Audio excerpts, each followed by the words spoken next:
welcome to the Mind Chimp podcast. Hey Mike, welcome to the Mind Chimp podcast. How are we doing? Doing great. It's a Friday afternoon heading into a long weekend and a vacation week at that. So it's pretty good place to be. Yeah, definitely.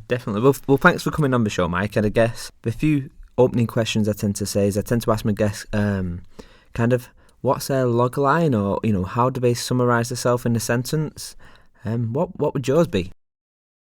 Well, I think just sort of eternally curious is kind of a good way to capture me, or at least the way that I would capture myself. I've always just enjoyed the process of learning. Even when I was a school kid, I didn't think school was so bad because I like to learn, and started at a young age and have never stopped. Okay, cool. Internally curious. I like that. That's really good. So the next thing I tend to ask my guests is kind of be how I've got a list of numbers here, and what I want you to do is I want you to pick 4 numbers from me, please. So it's from 1 to 100, so just any 4. I lost you a little bit right there. Could you just repeat that one more time? Yeah, sure.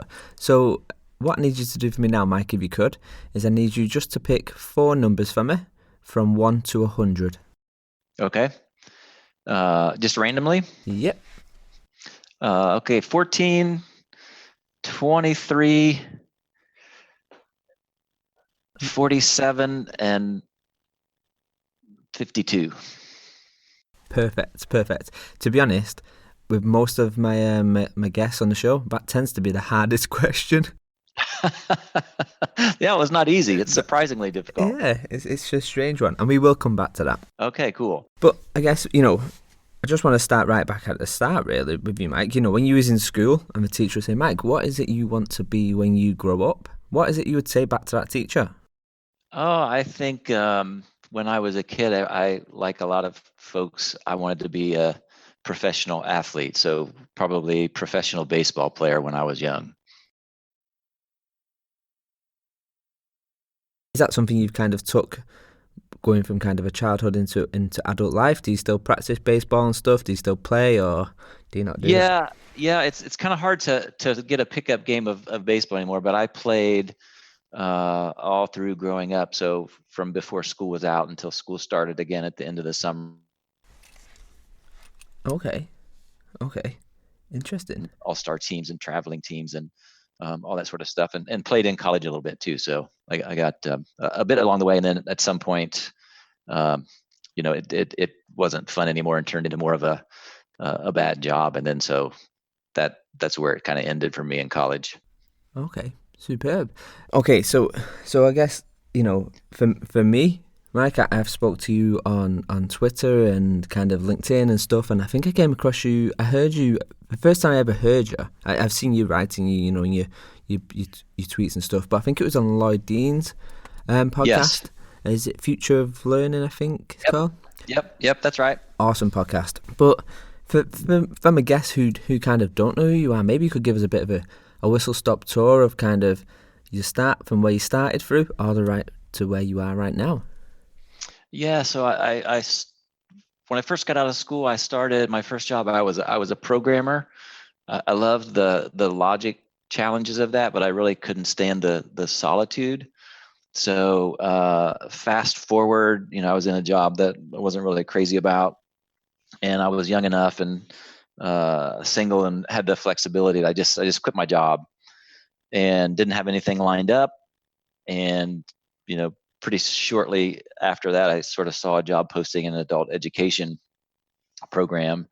And I always thought, even when I was younger, like, teaching in some form would be a pretty cool job to have, and helping people and all that sort of stuff. So that sort of started me down learning path, or as a profession.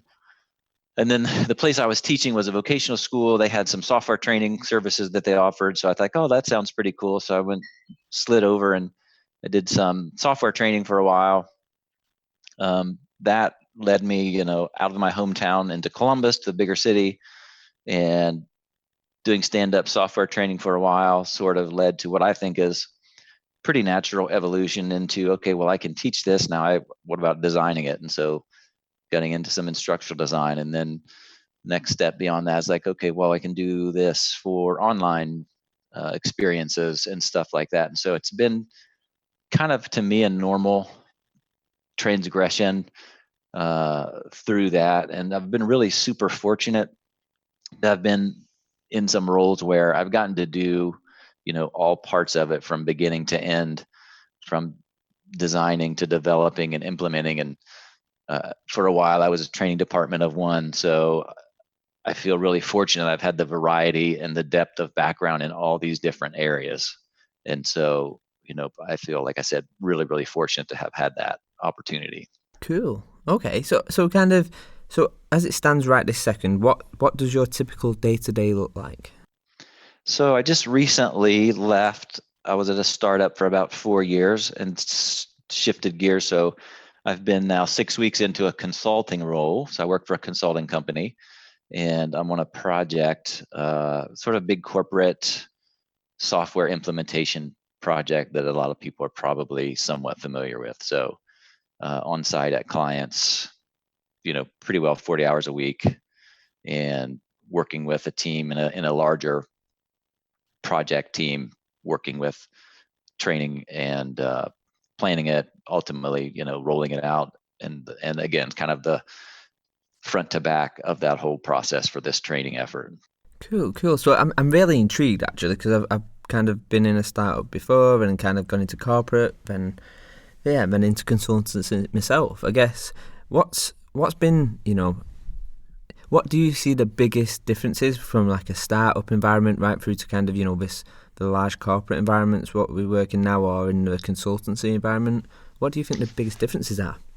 I think the biggest difference from what I have seen is just from terms of flexibility. So when you're in a startup, at least the startup I was on, you have a lot more tools at your disposal. So you're typically not behind a firewall. If you compare that to sort of the bigger end of the corporate world, you've got firewalls. You can't even put software on your computer. It's very much more focused on things that you can't do, versus in the startup, the possibilities are comparatively endless. So I think that's probably the most significant difference for me. Yeah, it's really interesting, right? I guess when you're in the startup, you just pick the tool that gets the job done the best way. And yet, Yeah. and then we go into these kind of corporate consultancy worlds, that's kind of perceived. That's kind of already been kind of prescribed to you. This is a tool you're going to use. And, sometimes it's necessarily ticked the IT box, but not necessarily the user's box, so to speak. Yeah. And it's, it really drastically cuts down the number of options for, the tools you can choose. And if there's not, some basic minimum of ecosystem in place, like it can be really tough, and you've got to be super, super creative to find ways to navigate through and around a lot of obstacles that you wouldn't have in other places.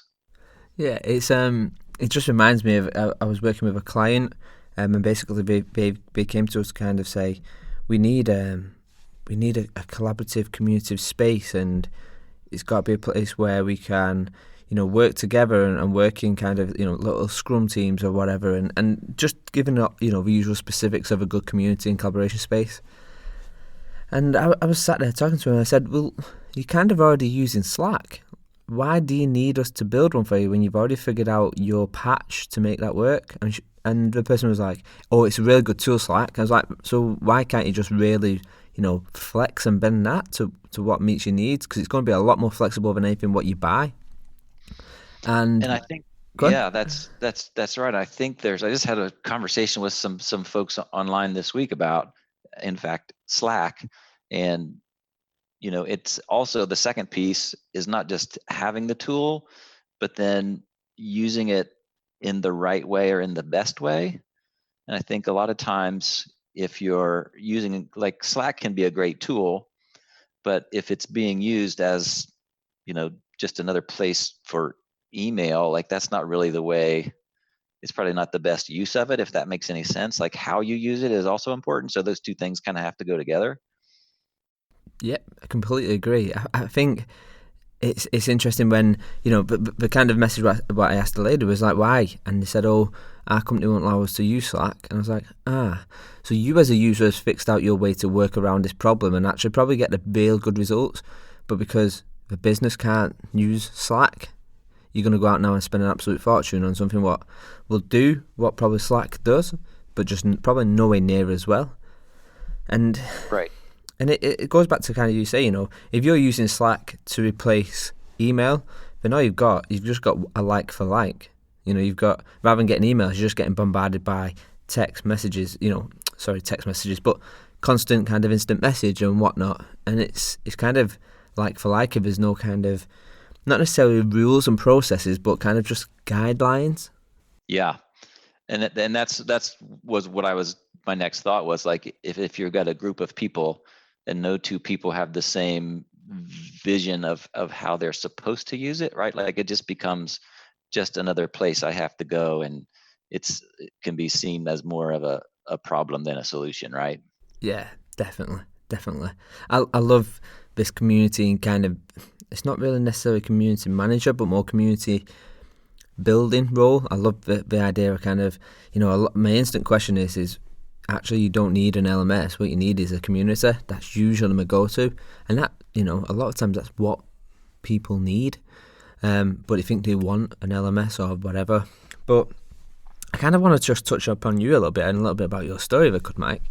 So, in when we go for interviews and whatnot, and we're kind of drummed into us to say, okay, you should tell us, you should use this moment to say everything what you've done really, really great, and showboat a little bit. But actually, I think there's a better question to be asked there, and it's more along, actually, what does your failure resume or failure CV look like? And tell me more about that. So, given that question, that's a bit harder of a question, isn't it?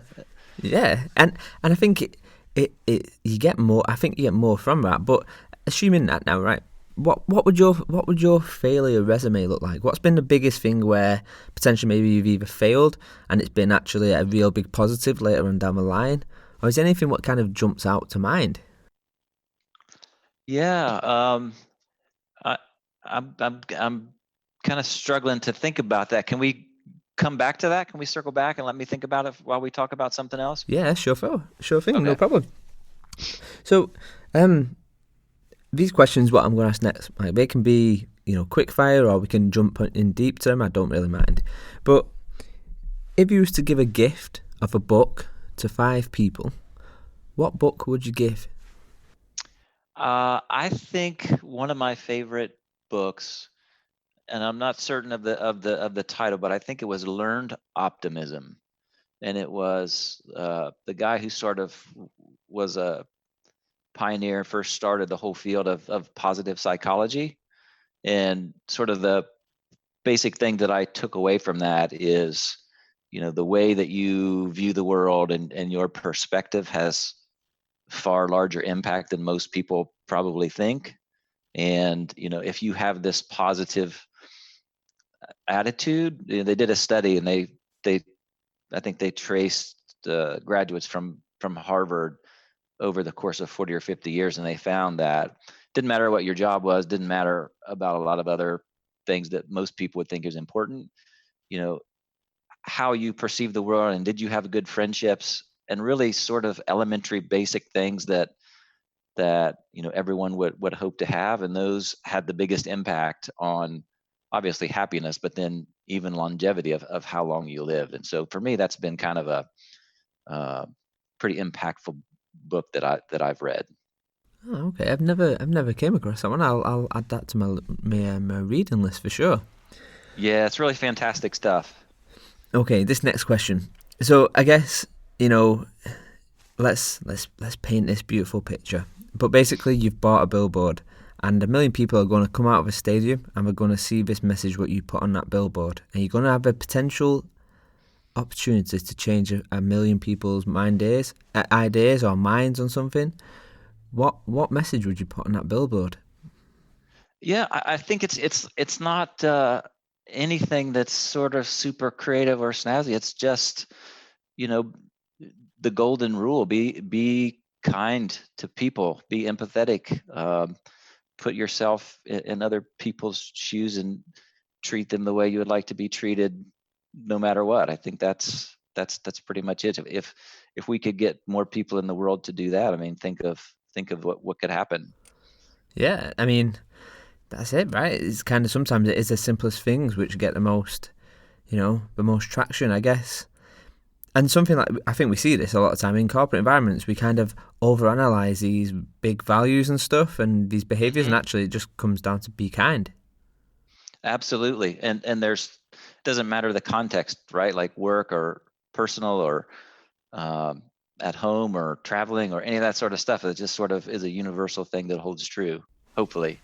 Yeah, let's hope. Let's hope. So when it comes to your, and this could be in your personal life or your professional, I guess, but so I use this analogy of an 80-20. So an example is, 80% of your contacts in your mobile phone, you only dial 20% at a time, where the other 20% you dial 80% at a time. So what's your biggest 80-20? I mean, it could be in your personal or professional life, but what's your biggest 80-20 hack? 80-20 hack. Oh gosh, that's really good. So I think 80-20 hack is from sort of personal learning. And like I said, I'm really curious. And so I spend time every morning reading. I think last time I checked my feed reader, I had almost 800 subscriptions, right? Whoa. And so, which sounds like a lot, but I have that segmented, and it's in an 80-20 sort of thing. So I have my A list and I have a B list and I have everything else. So every day, the best stuff is in my A list. So I check that every day. If I find a few extra minutes, then I'll pop into my B list. And, if I have time on the weekends, or, sometimes I just don't get to the everything else. And, it's really a beautiful thing. You have a couple of hundred things there sitting there, you mark all as red, and it's like it never happened. So yeah. I think being able to just sort of segment what's really important.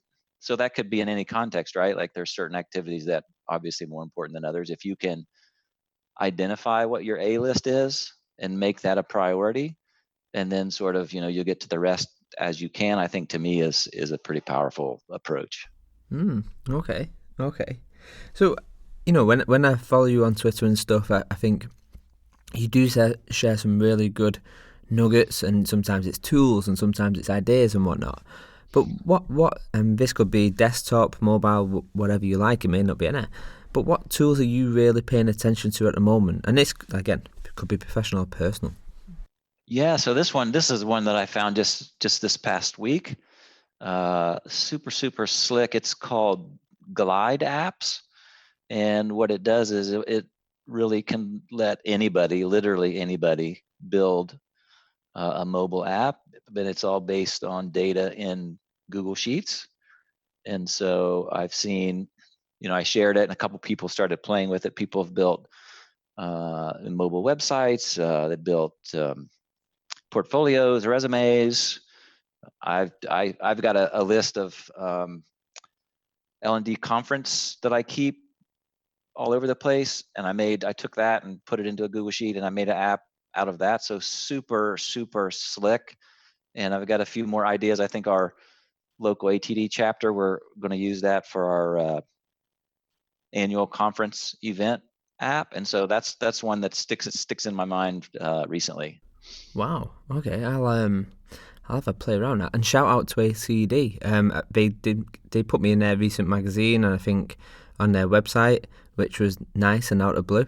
So yeah, big shout out to ATD, definitely. Nice. I feel like I should ask for your autograph before the price goes up. You will be the only person who asks for that. Don't worry. So okay, I'll put that in the show notes as well. That sounds like a really cool tool. And what I want to do now is I kind of want to get into a bit more about the learning. So hands up, hands in the air, kind of, I have been probably one of the few, probably a few many, who like to be on e-learning. And, it's an easy thing to beat. So I've tried to kind of hold back on e-learning now and not necessarily share my thoughts, but, try and look at it from a different perspective. But I'm going to quickly go through a few words. Buzzwords, and I want you to tell me the first thing what comes to mind when I say these words, Mike. Yeah, sure. Okay, first one is classroom. Super valuable. I think expensive. I think we have to, when we bring people together in a classroom, we've got to really make sure that we're not wasting that opportunity and make sure that it's super high impact. Okay. Next one is e-learning. E-learning. So I heard your lead into that was not so good, but I think there's a place and time for that. So e-learning is definitely great in the right context, in the right situations, but we can't get into the place where we have an e-learning hammer and everything looks like a nail, and we try to apply it to everything. Very true. Very true. And the last one, digital transformation. I don't even know what that means. Honestly, right? Like we hear that all of the time. And I would guess that if you ask 10 people what that meant, that you would get 10 different answers. I don't know, maybe you have a good definition. Maybe you could enlighten me a little bit, but I'm not really sure when I hear that exactly what that means. So, my take on digital transformation, I mean, digital for me is just another enabler, right? It can target an area where our people are, fish where the fish live, all that stuff. Digital transformation is, I kind of see it from a more of a service design point, and actually our digital transformation has to touch every single point of that journey. So it has to interact with the people, the processes, the environment, and that is for me a digital transformation. It's not this one layer thing, it's kind of everything. So it is the environment, it is the people, it is the processes, it is the touch points. If you look at something from, say, an onboarding right away through, if you look at something from a employee life cycle from the beginning right through to the end. Yeah, and I would agree with that totally, like especially the point about putting people in processes at the foundation of that. I get the sense that a lot of the things that I hear and read is some places are just say, okay, well, this is the latest buzzword or the latest trend, and they are doing it, but without the people and the processes at the center, then it's really just shuffling the deck chairs on the Titanic sort of thing. Yeah. And I think this kind of leads me into my next question, really. So I think, for me personally, I think L&D is going through, and has been for a while, a little bit of an identity crisis. And I guess, we're still asking, I think it's always good to kind of self-assess the industry and go, are we still providing the value? Are we still doing the right things? Are we not? Blah, blah, blah. But And yeah, I'm sorry, go ahead. No, and I was just going to ask you the question, like, where do you think L&D is right now? Do you think it's in an identity crisis, or do you think, it firmly knows what it is, what it isn't, and whatnot? Well, I think two parts to that. So I think is kind of here in the United States, we have a saying like all politics is local, and in L&D, all situations are sort of unique. So whether kind of back to what we were talking about before, if you're in a startup, it's one environment. If you're in a corporate, it's another environment. If you're in a corporate with a robust sort of learning approach to doing work, that's a set versus some places there's little thought given to it. And so I think the situation you sit in is a huge factor in what that looks like. So I think to get to like a modern sort of approach to workplace learning, you've got to have a couple of those factors sort of fall into line. So it's hard for any one person to just come to a place and magically make all this stuff happen. But then on the other hand, I know I've seen a number of people and organizations who they just sort of revert to, we're just going to fall back to the default, the same old stuff that we've always done. And so I guess I would say the industry as a whole maybe are not advocating for new approaches as much as maybe we could, with the realization that there are other maybe external factors beyond our control sometimes, which aren't helping that along very much. Yeah, and I think it's a really interesting point you kind of mentioned, because, I think I see quite a lot there's a lot of people talking about the good life and the good fight, but then I also know some of these people aren't doing the things what they're, say, talking about on LinkedIn, for example. Mm-hmm. And it kind of becomes this a bit smoke and mirror environment sometimes, you know. It's kind of, yes, we've got ideas and whatnot, and I love that. I think that's probably one of the strongest points of L&D is we share quite a lot, you know. I think there's, you know, I have a real dilemma with that, because I think in one hand L&D shares a lot, but then I also think it's probably one of the biggest industries where we want people to share, and actually we're slowly putting people off from sharing. And I can probably touch upon that in a little second, a little bit more. But let me ask you this question then. Kind of, you know, we talk about this modern workforce and this this modern environment and whatnot. But if the L&D function was to be wrapped up as a person, do you think, given where it is right now, the business would have sacked L&D by now? I think we would be in danger of that. Yes. I think, one of the things that I see in the places that I have been is if we want to do things like digital transformation, we have to start with ourselves. So we have to start thinking of new ways to do things. And, back to your failure thing, we've got to experiment and try new things. One of the lessons that I learned a while back was there's a lot of power in calling something a pilot. So I had a director that I was working with at one point. We were trying to get access, I don't know, some social media tool or something like that. And we're trying to take our case to our, the IT powers that be. And he's like, oh, don't worry about it. We'll just call it a pilot. And it sort of set a light bulb off to me. And so we went to him like, oh yeah, it's fine. You're just doing a pilot. It's no big deal. So if we can try new things, and, if that's the key that unlocks the door for us to prove the value of certain things, that's great. Yeah, obviously that it doesn't always work, but I guess I don't have the sense that there are very many, as a whole, people in our field who have that sort of approach and that sort of thinking. Yeah, I think a lot of people. I think there's a good few people who have that thinking and be wanting that. Everyone wants that environment, right? But I think actually the business say we want this, but then providing this environment to fail multiple times to get the right thing at the end. I don't think necessarily we see this in corporate environments where the business kind of, sometimes what I'm trying to say, I think, is sometimes the business is its own bottleneck with stuff like this. Yeah, I think another thing that I think that we could do better as a field is we need to sort of be voracious learners ourselves. We need to be sort of ruthlessly efficient at learning what we need to learn. And then we need to transfer that to the people in our organizations to teach them, like, they don't need us in the middle doling out prescribed doses of learning. Like, you need to take some ownership of yourself and your own learning. Like, you can control that. And there are some digital tools that can help that become really efficient and valuable. So we almost have to teach people new ways of learning. And I think we should be at the leading edge of that.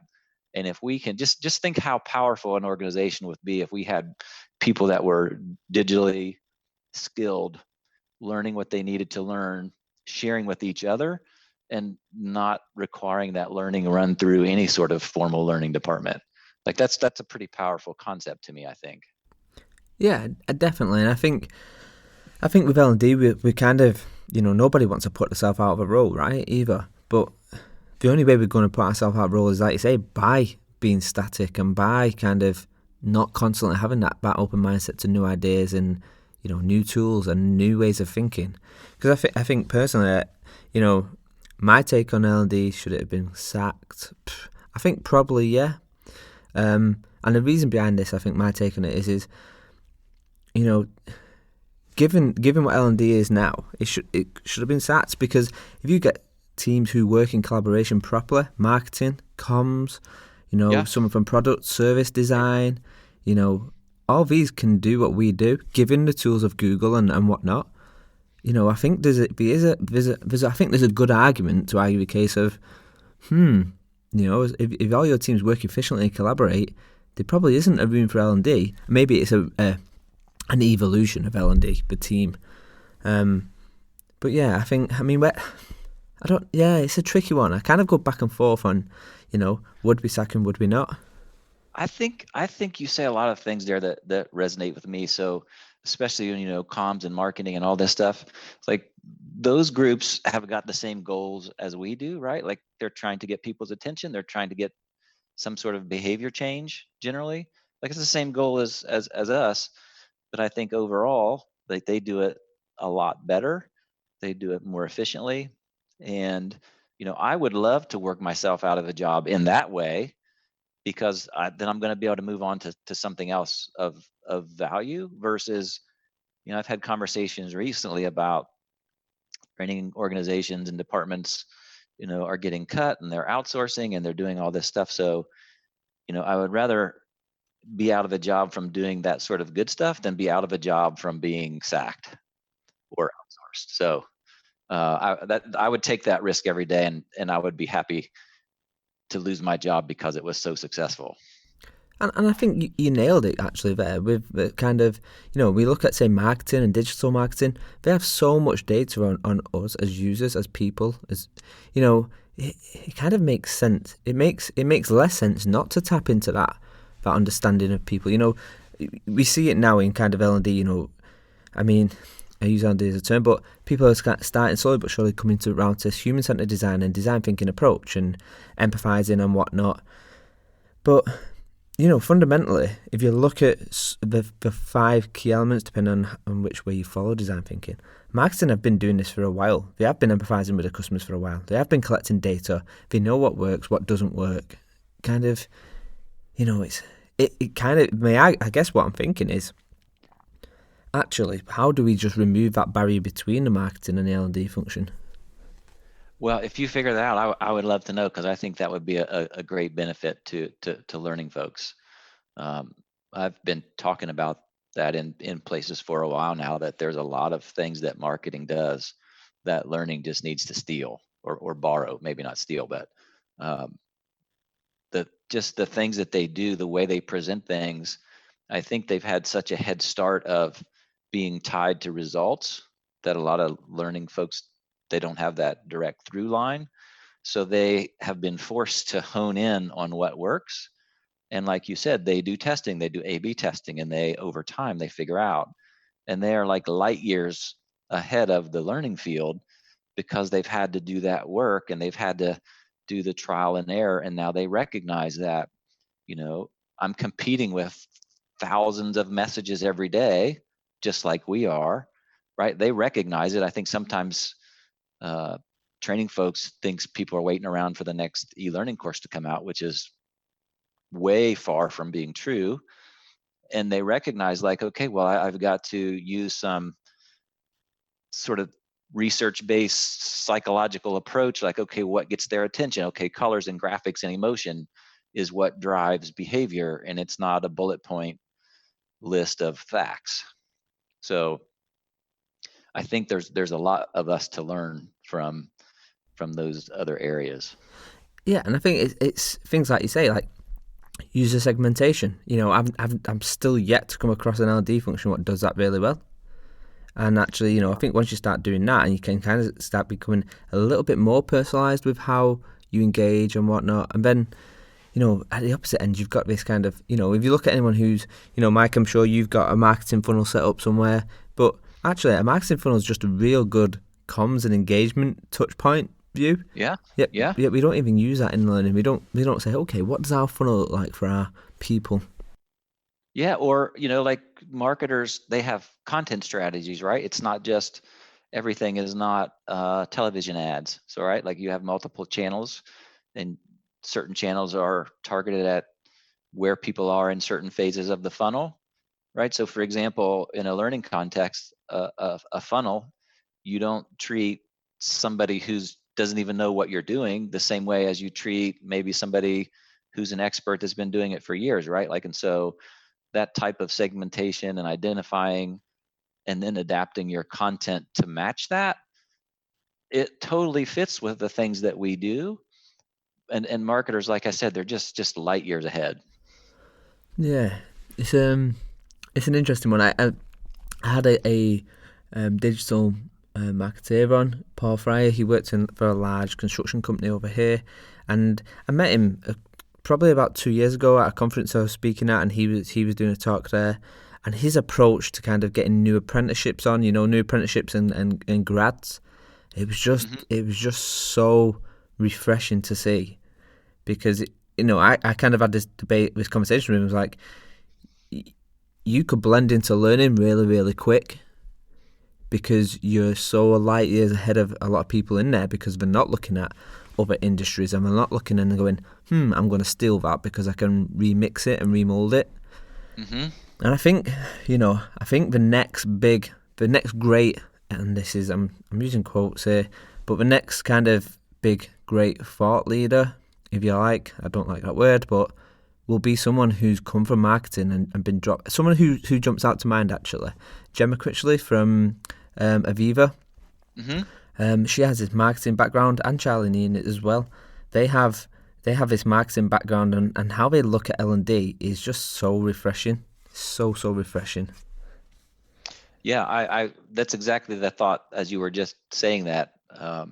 Particularly the part about somebody from marketing being easily able to translate into learning context and be successful. And I think if you had somebody, maybe most people going the other direction, it'd be a much different story. Yeah, definitely. Okay, so I want to get into the topic of e-learning, Mike. So for me, like I mentioned, I'm not a keen lover of it, and when I say e-learning, I mean the click next type of e-learning. Okay, let's clear that one up. But yeah, I mean, ID design in general, I don't know. It's I'm probably bringing in past bias and whatnot. But yeah, how are these? What, in fact, it's a 2-point question actually. When I think about it, one, kind of, how do we sell? We know businesses want e-learning in, and in their eyes it's that kind of silver bullet. But I think how are they staying relevant is probably the question. Like, how are these ID learners staying relevant in this world? What's your take on that? Well, I think there's a fair number of places where people are sort of the e-learning equivalent of McDonald's. They're just waiting for somebody to pull up and say, "Hey, can you give me a course?" And as opposed to, "Well, yeah, I would be happy to build you this e-learning course. Would you also like to hear about other maybe more efficient, effective, cheaper alternatives?" And I think that's the reframing that is often being missed. And instead of just saying, "Yes, I'll be back with this on Friday with your e-learning course," that kind of relating back to our marketing conversation, right? We need to have a conversation and have a bigger tool set of, okay, what are we trying to solve for first before we look at any kind of delivery channels or that sort of stuff. So, and again, the context you're in obviously has a big impact on how that process works. But to me, even if you're unsuccessful, if you've had the conversation and they're like, "Yeah, I don't care, just give me the e-learning course," I think we owe it to ourselves, because you can imagine when you don't have the conversation and you build a course and it goes into the world and it has no impact, or it fails poorly, the executive or the manager or whoever came to you requesting the course, they're not going to blame themselves. Like, "Well, your e-learning course was bad." Whereas if we had the conversation, "Hey, are you open to other things? You may not always succeed, but I feel like we owe it to ourselves to be a professional," right? So, if you're not having these types of conversations, you're not aware of, not everything looks like the e-learning nail, then can you really call yourself a professional at that point? It's a great question, actually, because I mean, it's a skill set. Like, don't get me wrong. I think building e-learning and good. When I say good e-learning, I mean good Yeah. instructional design is a skill by far. And I guess some of the things that I've noticed in our industry now is people are dropping the e-learning. When it was a big term and everyone wanted e-learning, all of a sudden we've seen e-learners everywhere, e-learning designers, and now obviously because we're kind of coming back from that, I think we're slowly seeing the removal of the terms in job descriptions and job titles. But I just think, like, what's the best piece of an instructional design you've ever seen? Maybe not. Maybe it's not even one what you've kind of built or anything, Mike. What's the one over the space of time? What's the one what jumps out to mind for you? Well, I think in general, it's instructional design that to me it appeals to me is well, first of all, it's appealing, right? It's something that draws you in.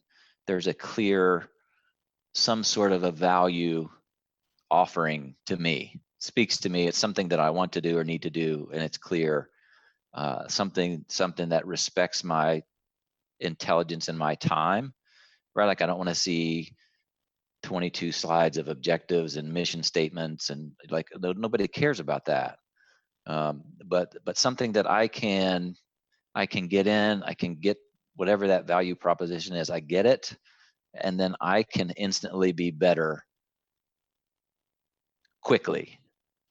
And so something that leads me to be able to do something I couldn't do before, something that gives me an insight that's valuable. And I think it's the efficiency of that process is one of the big draws for me personally. Okay. So just to play devil's advocate, and I am playing devil's advocate here. So when a business comes to you and kind of says, okay, we want this instructional design or whatnot, just going back to kind of what you're saying, can we call ourselves, professionals if we just do it without challenging? And if there's an easy example to say, actually, you just need a resource rather than, you just need a job aid or whatnot. You don't necessarily need to know the 250-page PDF of everything. Mm-hmm. So how, this is probably for some of the guys who listen here from kind of the e-learning background and whatnot. How do you challenge that? What would your approach be to challenge that to maybe a large stakeholder? I always use the example of GDPR because that, over here, that was a beast to itself. But but maybe yeah. What's been your past examples of that? Yeah, so I think if we're honest, and obviously how that conversation goes, it depends largely on your relationship with that stakeholder, right? So should sort of go without saying that, your key stakeholders, you should try to build good relationships with. That's kind of easier said than done probably, but it's something that's pretty central to the way the conversation goes. But if we're honest and we have a good relationship with those people, and if it's really all we're doing is checking the box, well, then let's just check the box and move on and let people get back to work. Let's not send them down a 60-minute journey of clicking next and getting to stuff that's not going to change anybody's behavior. Yeah, it looks pretty and it's jazzy and all that stuff, but like, let's just be honest. Let's check the box and move on. Because I've seen a ton of stuff. I mean, compliance drives a lot of training activities, and I've seen a lot of things that are 60-minute versions of checking the box. Well, why are you making me waste an hour if that's really truly all it is? So I think, part of that first part's just being honest.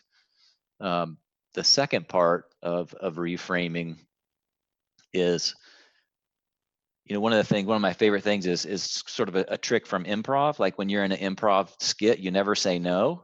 It's always yes and so if you can sort of use that technique, well, yes, I'm happy to build you this e-learning course, and here's 4 other potential options that may be better, cheaper, faster, whatever. Would you be interested in that?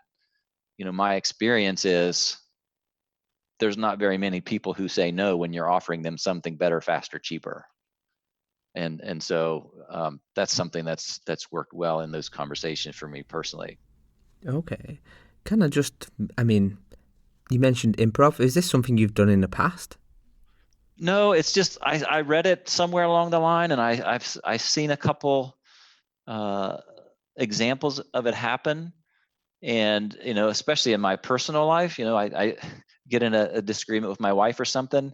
If you say no or if you say but, she tells me, "Is like, well, when you say that, everything after that, like, is I just disregard."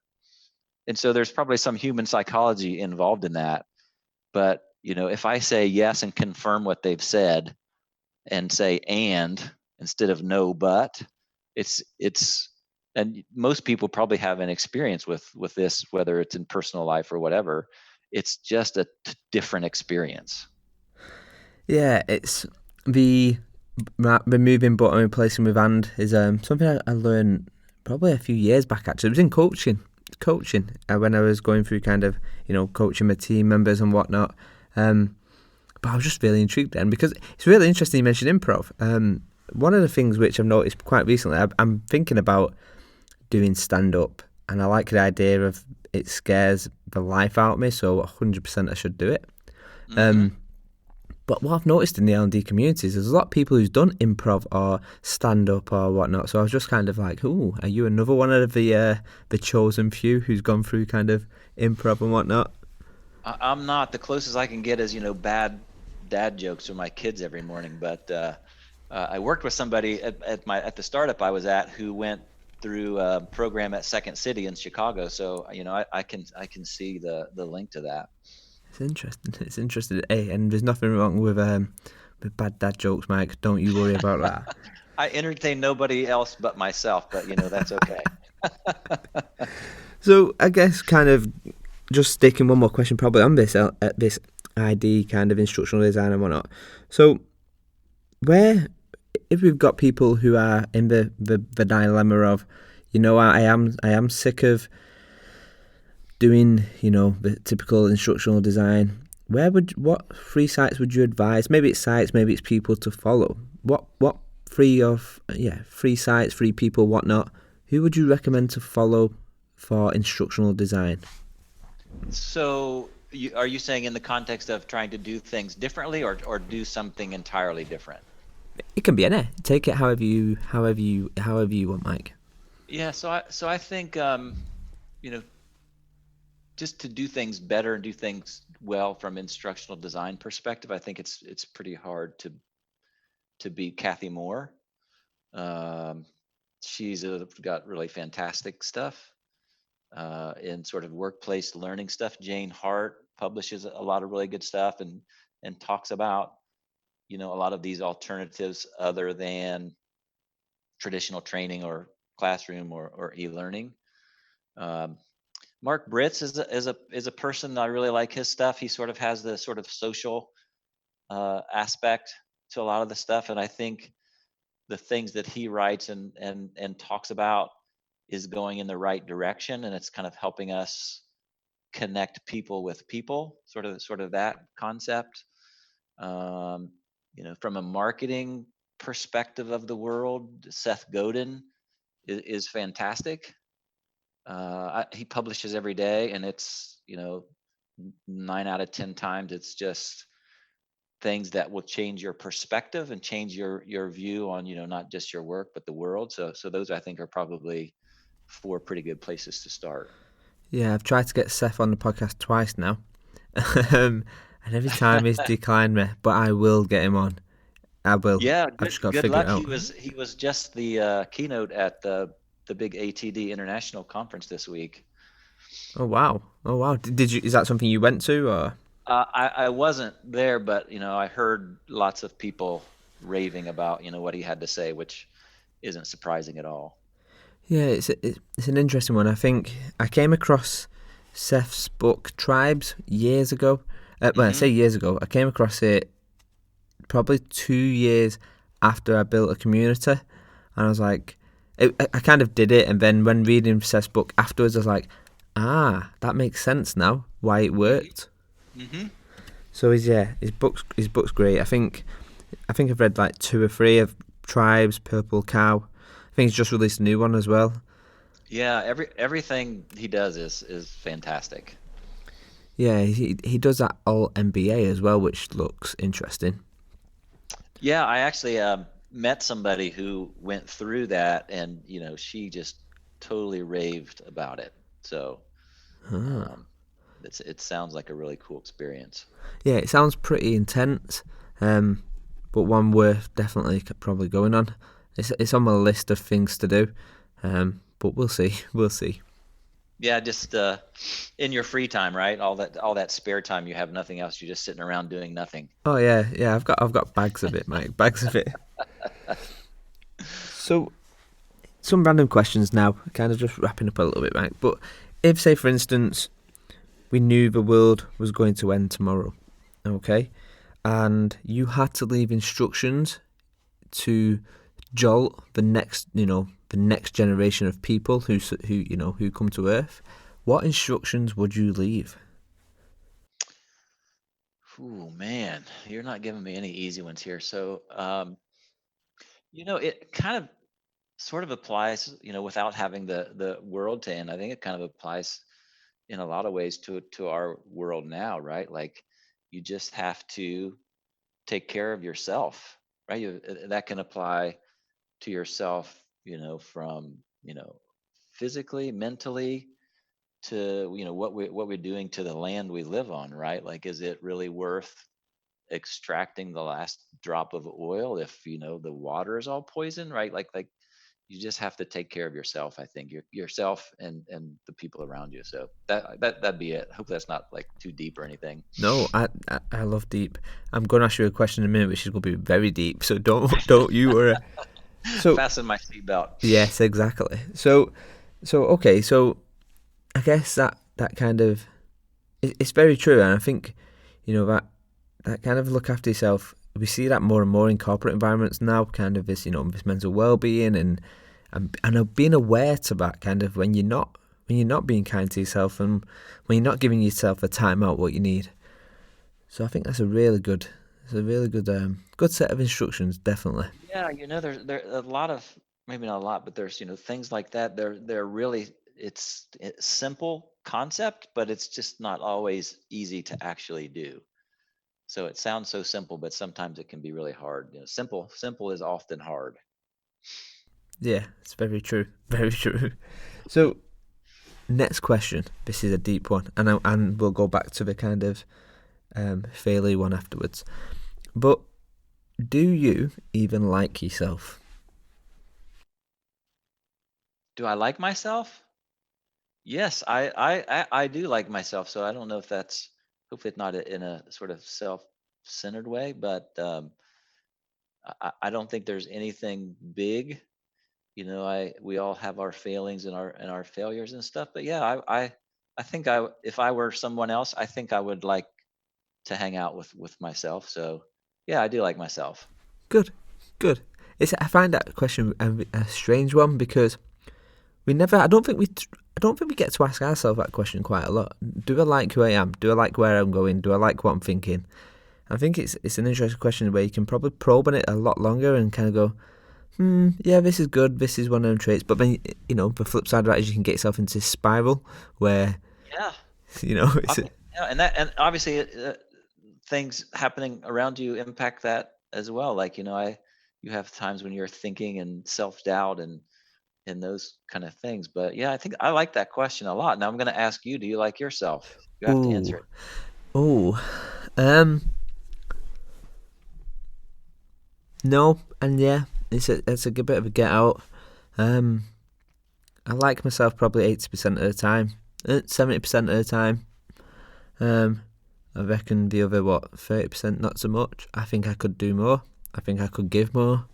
Um, I think I think I could probably judge less as well. In fact, I know I could judge less. So I do like myself. I think fundamentally I am.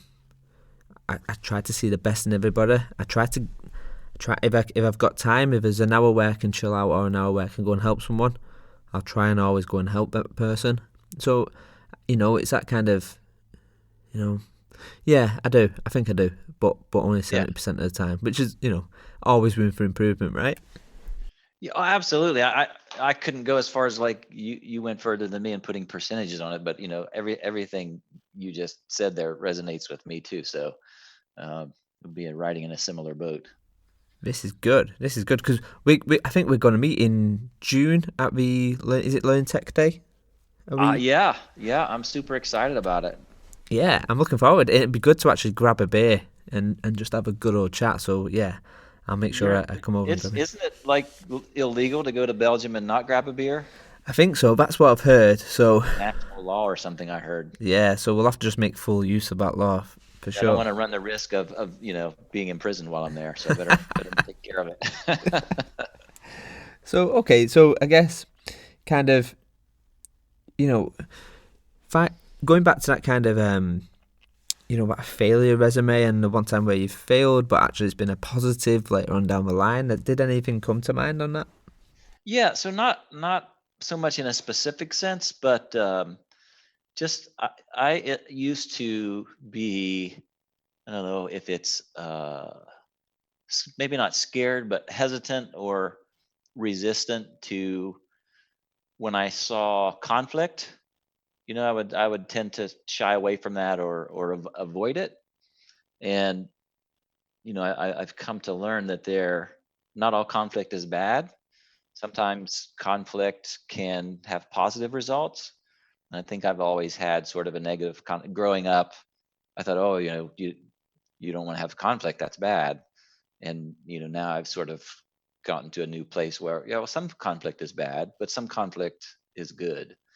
And you know, while I don't seek it out, if I see chances for something to get resolved or something to get fixed or whatever the case might be, I'm still working on it, but I'm trying to maybe gently lean into that as opposed to pulling away. And I think of you know times in the past when something is wrong but you don't say something. Typically it's not uncommon for things to kind of blow up or something to get off the rails as a result of that. So that's probably generically um, what I would say for that, if that's Okay, okay. So I guess just kind of kind of coming to the end now on this one, Mike. But what what 5 tips? I use 5. It can be 3. Don't worry. But okay. what 5 tips would you give to someone who's in an instructional design in L&D and kind of either to stay relevant or look into new I don't know instructional design approaches or whatnot? What 5 tips would you give? And it could be someone who's new to the game, or it could be someone who's in there and kind of challenging their mindset, maybe. Yeah, so I think the first one is be curious, like find out what other people are doing, get outside of your own field. um, Always look for different or better ways to do things. Don't just sort of hit that bare minimum and set it on cruise control. So be curious, do the reading, keep up with the latest in your field. Again, I think that's part of being a professional, whether you're in L&D or any profession, right? I think you owe it to yourself and the people that you're working for. um, Another one is have empathy for the people that are on the other side of your e-learning or whatever you're working on. um, have some empathy and consider things from their point of view. I think that's a really important uh, thing to be successful. um, let's see what else. That's only 2. um, Could I yeah, I don't maybe know. Go ahead. could I maybe interrupt? Maybe let's have Yes, please. just Yeah. to look at this and go. Actually, how do you stay relevant? Like, how do you stay relevant on the new tech? What's coming? Like, how do you do that? Well, so I listen to podcasts like yours, and I read what people share. I mean, one of the coolest things I think about our field is there's so many people who share so much really great stuff. And whether it's e-learning, people sharing their files and templates and stuff, or people writing about experiences and things that worked and didn't work, and just being open. I think anybody who doesn't tap into that is really, I think it's a failure if you're not seeking that sort of stuff and trying to apply it to yourself. And just it boggles my mind when I run into people and they call themselves learning professionals, but they don't learn, Like it doesn't compute in my head. I can't for the life of me figure it out that you're working in this field, but you're not learning yourself. And far too many times I've had conversations with people that, I don't have time to that. Like, what? You don't have time not to learn, right? Like, how do you get better? How do you get more efficient if you're not learning? So that's a really big thing to me, and you've probably picked up, as I've mentioned it, 800 times about, I'm a big learner, but I don't think it's just me. I think, like I said earlier, if you're going to be a professional, you wouldn't want to go to your surgeon who quit learning 20 years ago to operate on you, would you? Right? Like, that's insane. It's a great example. He's gonna, drill holes in your brain and let the bad spirits out or something, But there's equivalence to that in every field, and so I would encourage people not to be that type of person. Okay. Good shout. I guess going full circle now, Mike, and coming to the end. So at the beginning, I asked you to pick, I think it was 4 numbers, and the idea is this: these 4 numbers tally up to a random list of items on my iPad, and I want you to. You're on a desert island, and I want you to tell me what you would do with these 4 items. Okay. So your items were a coat hanger, a picture frame, a boombox, and a helmet. All right. Well, the obvious one is I'm going to use the coat hanger and the boombox to find a radio signal. So that's 2 of them. Okay. And I'm by myself, right? Yep. The frame, I'm going to find some tree bark or something, and I'm going to draw a picture of my family to put in the frame. And what was the 4th item? Helmet. A helmet. I'm going to use to catch the condensation and get some drinking water. Awesome. Straight up survival skills there, Mike. I love it. We can't do much else if we're not alive. So we got to survive. It's true. That is very true. So I love that ending, by the way. That's pretty creative. So I guess kind of, right at the opening of the show, I kind of said to you, when you was in school, your teacher would ask you, what is it you want to be growing up? And as you've mentioned throughout the podcast, we never really stop developing and growing. So if I was to ask you this question now, Mike, what is it you want to be when you grow up? What would you say? Well, I would say 2 things. I am grateful every day to be doing what I do. I love what I do. I have days when, you have the thought where, hey, this is pretty cool and pretty fun, and they're paying me. And so that's one piece of it. And the other piece of it is just to be a good dad and a good husband and family person. So I hope that, when my kids grow up, they can say, hey, I had a pretty good role model. Nice. Okay. So, Mike, where can people find you? Where can we find you digitally, like online? Yeah, pretty easy to find. My website, mike-taylor.org. I publish a newsletter every Friday of the top things I found in the world of learning, design, and technology. On Twitter, I am TMikeT, and share a bunch of things on LinkedIn and a couple other places. But in any of those places there, you can find me pretty easily. Awesome. Well, it's been an absolute pleasure, Mike. Thanks very much for coming onto the show. My pleasure. And I look forward to sharing that beer with you in Belgium here soon. Oh, yes, indeed. Thanks, Mike. Absolutely. Catch you later. Bye-bye. Bye.